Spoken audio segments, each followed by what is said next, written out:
sa pangaswang handog. Never will stop. Still trailing by 11.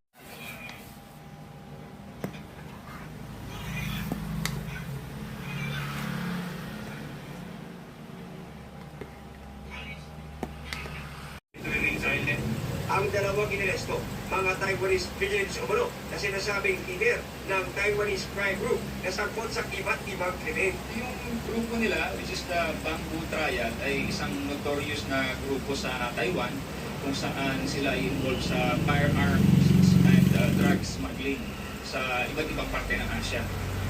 Sinasabi din sa isang report na may pinapatay yung grupo nila sa Japan, saan nagpadala sila ng mga miyembro ng kanilang sindikato at doon pinatay yung biktima. Nakuha sa dalawang Taiwanese ang dalawang faking Philippine driver's license. Ayon pa sa BI, walang record na magpasok sa bansa ang dalawang crime boss ng Taiwan. According din sa report ng Taiwanese counterparts, ay pumasok sila dito sa bansa illegally. So yun yung iniimbestigahan pa natin kung paano sila nakapasok dito na walang record dito sa atin. Maaaring gumamit sila ng ibang passports or dumaan sa ating backdoor. Sa ngayon, naalamin natin kung may mga kinasangkutan sila ng mga criminal case dito sa Pilipinas bago natin sila ipa-deport pabalik ng Taiwan. Sinusubukan namin po nilang pahayag ang mga inaresto na nakaliting na sa PI Detention Facility sa Bikutan. Para sa GMA Integrated News, John Kutsunda, nakatutok, 24 oras. Natugunan ang pangungulelat ng bansa sa larangan ng digitalization. Nagsabi na raw ang Pangulo na siya mismo ang hahanap ng paraan para ayusin ang budget ng DepEd. Pati ang ibang senador gustong maibalik ang inalis na pondo. Sana mai-restore po uli yun. Kasi yung natanggal ay 10 billion on computerization. Eh dyan pa naman tayo mahina. Mahina na ating mga kabataan. Depensa naman ng mga kongresista, maraming anomalya sa computerization program ng DepEd noong panahon ni Vice President Sara Duterte. Gaya ng mga laptop na 2023 pa binili pero hindi pa na ipamimigay sa mga teacher. Kinuwestiyon din nila ang report ng COA sa higit 11 billion pesos na pondo sa computerization noong 2023 na higit 2 bilyong piso lang ang nagamit. Nung nakaraang mga panahon, nagiging notorious ang DepEd, no, sa pagiging delay nila sa kanilang mga procurement, no? At lalong-lalo na yung pag-uphold nila ng transparency at accountability. Sa ilalim ng konstitusyon, edukasyon dapat ang may pinakamalaking alokasyon sa national budget taon-taon. Pero kung bersyon ng 2025 budget ng BICAM ang titignan, mas malaki ang 1.1 trillion pesos na ibinigay sa DPWH kumpara sa 737 billion pesos lang ng DepEd. Paglilinaw naman ng mga kongresista, mas malaki pa rin ang nakalaan sa education sector. Bukod pa kasi ang pondo para sa TED, TESDA, state universities and colleges at mga nakalinyang infrastructure projects gaya ng school buildings. Hindi naman po porque bumaba ay hindi na po priority. Meron lang po mga programa na kailangan natin i-reassess.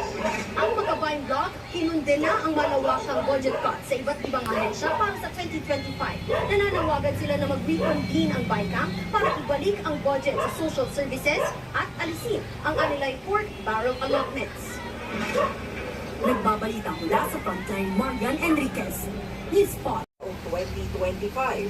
Kinampihan pa rin ni Pangulong Bongbong Marcos sa desisyon ng Bicameral Committee.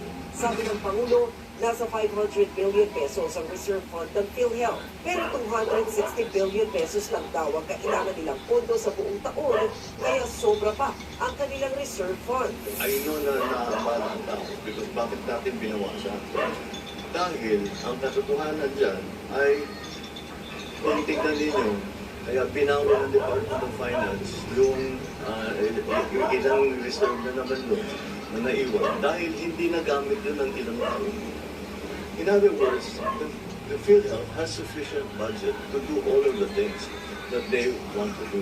Hindi naman daw kasi budget ang problema ng PhilHealth kundi sistema. The reason that we do not want to subsidize it is because it is subsidy with lang doon sa bank account ng PhilHealth. Hindi magagamit. Marami tayong paggagamitan nun. So that's That's a simple explanation there. Pero sa pondo naman ng Department of Education, ibang tingin dyan ni Pangulong Marcos. Inaayos na raw nila ang pagbabalik sa pinaplas nitong budget. Pinawasan kasi ng mahigit 10 bilyong piso ang 2025 budget ng DepEd dahil sa umano'y delayed procurement sa kanilang computerization program. So we're working on it to make sure that we will restore it. I do not want to line item veto anything because that just gets in the way. Binigyang diin ni PBBM ang pangangailangan ng pondo para sa infrastructure projects, lalo't dito papasok ang flood control. Sa kabila ng mga issue sa pondo, sisikapin daw ni Pangulong Marcos na lagdaan ang proposed 2025 national budget bago magpasko. Nagbabalita mula sa Frontline, Maricel Halili, News 5.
Kaso kanya happy birthday kung dito yung space mo.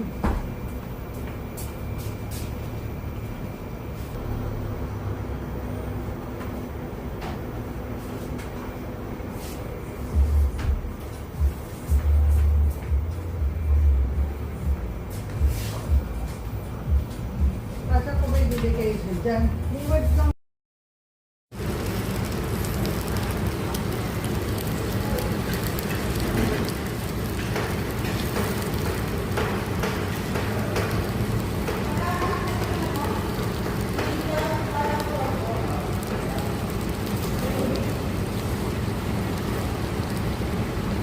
Magalit.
dagat yan, nadulo.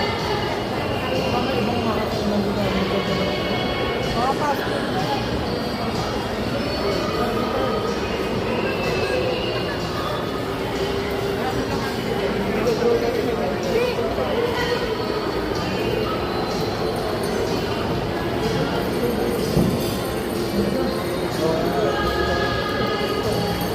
Hindi pa natin nakita yung mga nandoon. Mga Eh, nandoon. wala nang kainan niya. Fast food nila dito sa dulo. Tsaka dito. Wala na yung supermarket na yan. May papanin dito.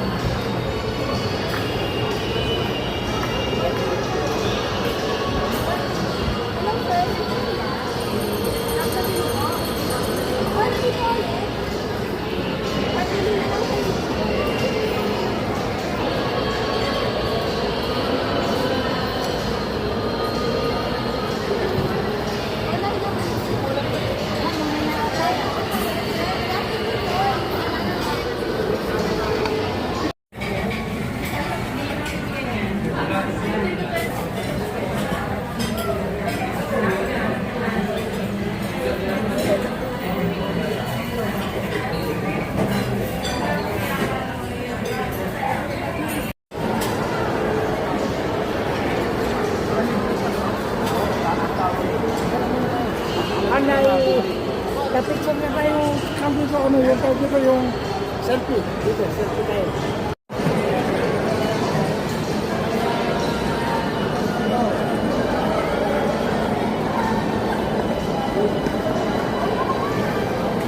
Gusto mo plastic ito.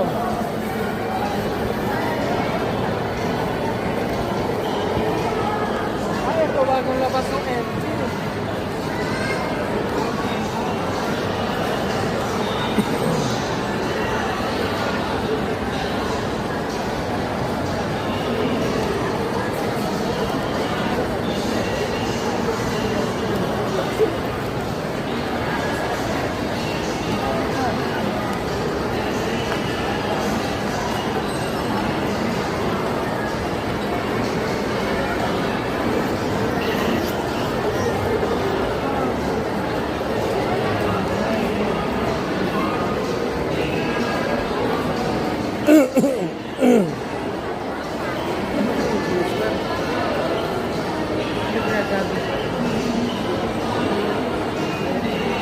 Dito tayo sa market. Oo. 899 pa na. 100 ka, nakaka 60 pesos.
Lalo kang pa ba ng ano, pupot? Ang balutin ka ba? Oo.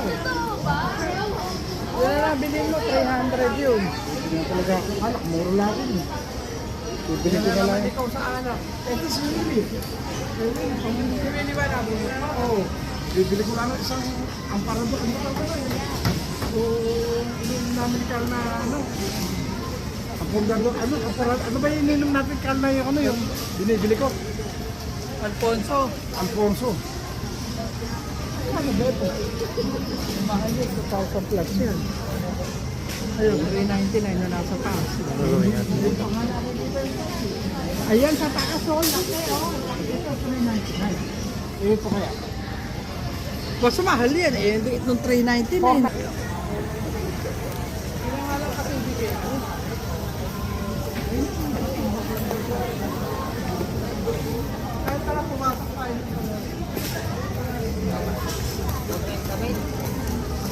kayo. Di ba pupunta pa kayo? Really?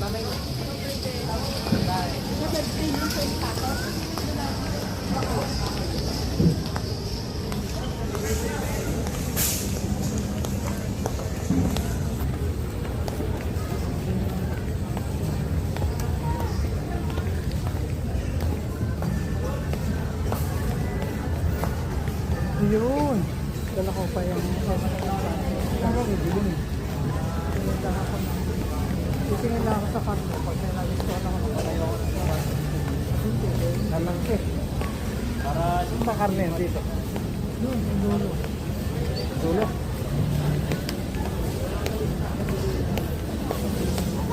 Yun dito sa dulo. Appliances na sa dulo din.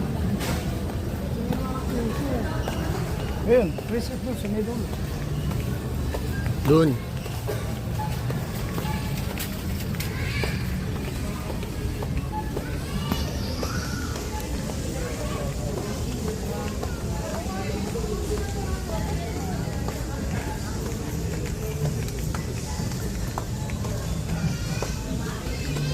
Mami, ako tayo pagsusunod.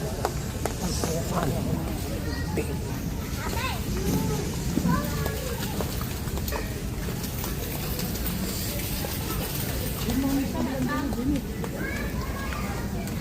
Doon. Ayun, doon nga. Ito palang patakapot na rin. 25. Ang araw ang ano ba ito nito? 17 pesos lang kala sa piya.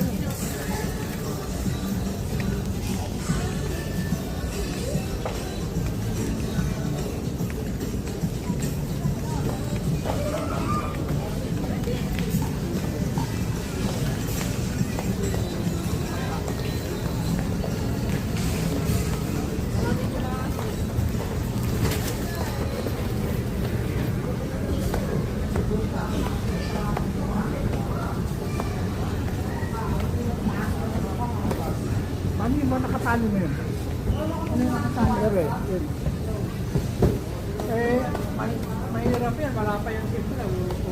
Ganun ba? Nalaban-laban tayo.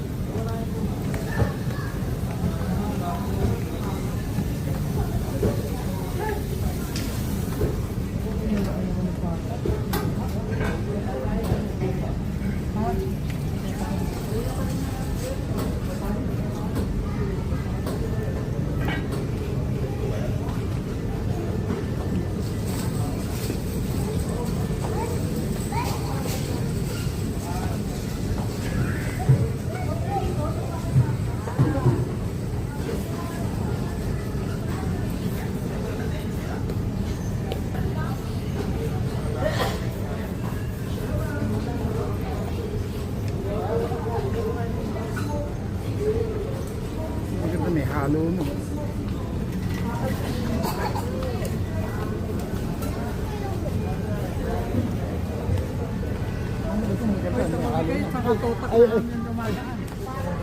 Nakakatahamin.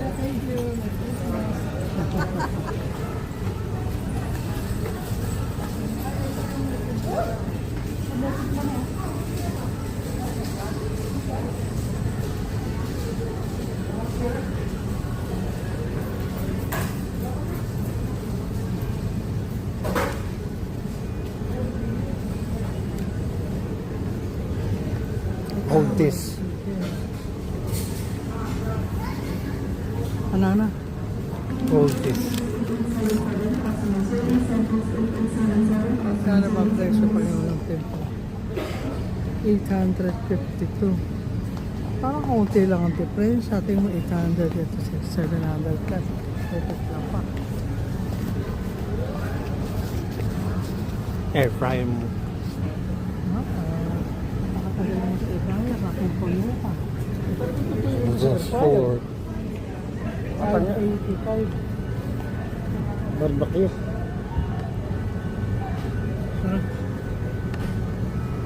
Parang ganun dito ito kaya. Yes pa.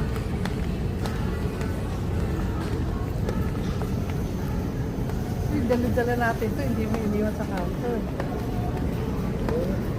Siomay.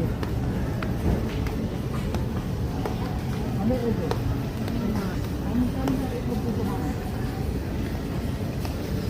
Mahal dyan, 12 pieces lang yan, 15 pieces kaya no.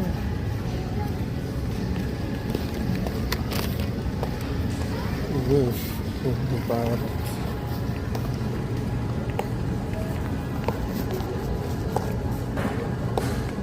Ano ba? Macaroni. Ano? Rasa.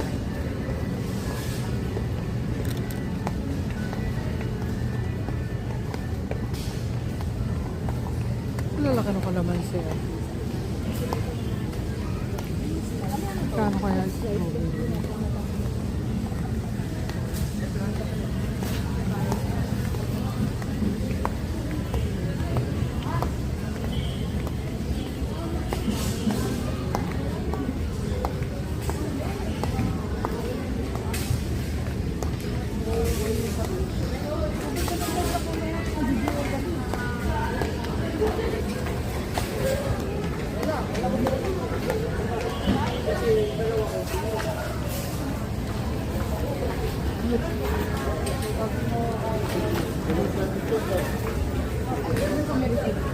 meron po.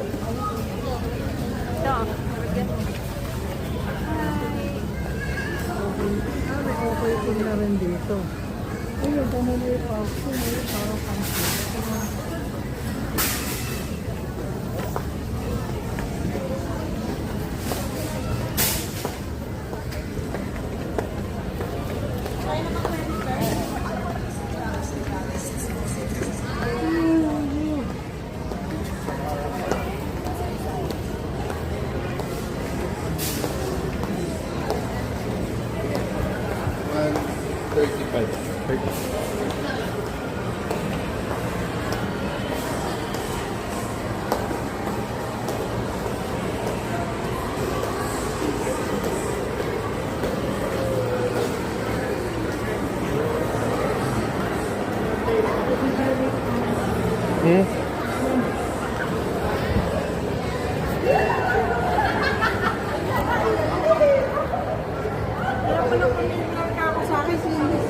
Sino? Si Indies pala yung mga cake. Sabi ko, parang pamilyar sa akin. Ano? Ito naman umikot para papakain na tayo.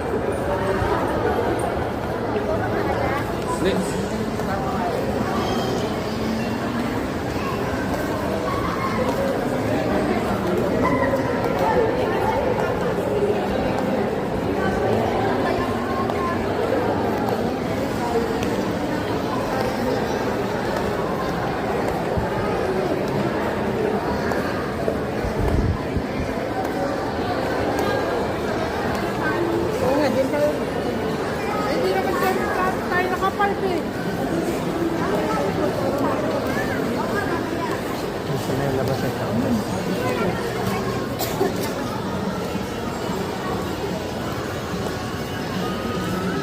Wala akong ginapangin pa rin.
So, may kayo dyan eh, mamaya may tumawag nga.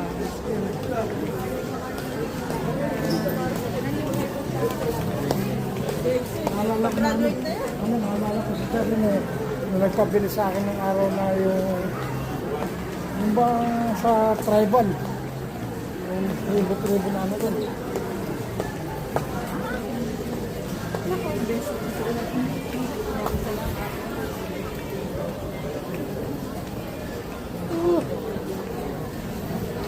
Uy, naku.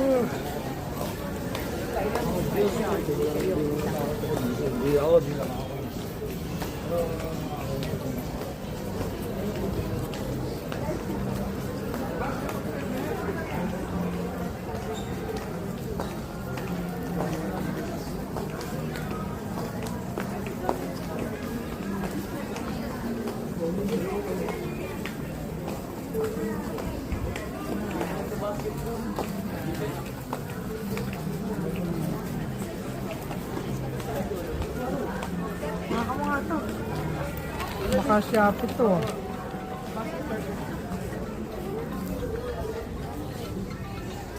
Hello? Ay, wala kami na. SM Baliwag kami. Pwede ba mamaya nila?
A lot of people in the mall today. Real lot.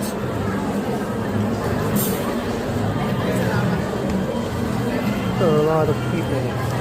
It's the holiday spirit.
Don't forget to like and subscribe. Thanks.